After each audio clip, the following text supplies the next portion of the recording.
Bonjour et bienvenue dans ce tutoriel concernant l'utilisation du configurateur en ligne pour variateur de vitesse ATV.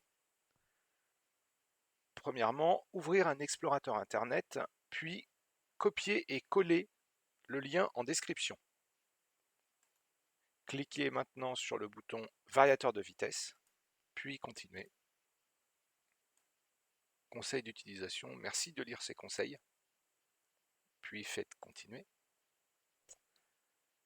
Sélectionnez la tension utilisée, donc, par exemple 400 volts triphasé.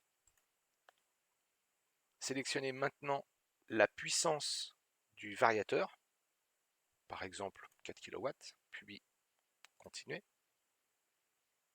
Sélectionnez maintenant le type d'application, par exemple manutention convoyeur, puis continuez.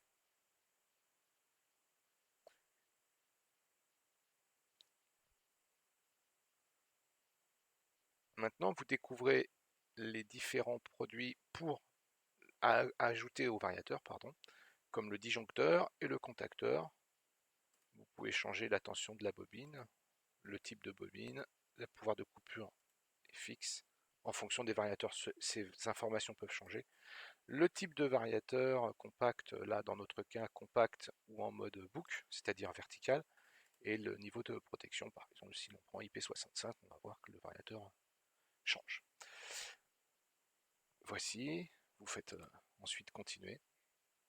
Vous pouvez changer ici les accessoires concernant le disjoncteur, le contacteur et le variateur, donc un bloc d'association par exemple pour rajouter sur le disjoncteur, ou un contact auxiliaire à l'avant ou à gauche du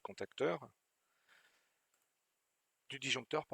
Au niveau du contacteur, vous pouvez rajouter un circuit RC, un contact auxiliaire, une temporisation à on, à off, une varistance.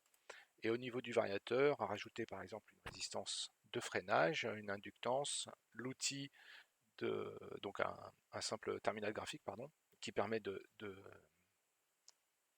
faire la mise en service du produit, une plaque de montage pour la CEM, un filtre, et puis au niveau communication par exemple, une carte CanOpen, mais vous pouvez très bien rajouter une carte Ethernet IP ou autre.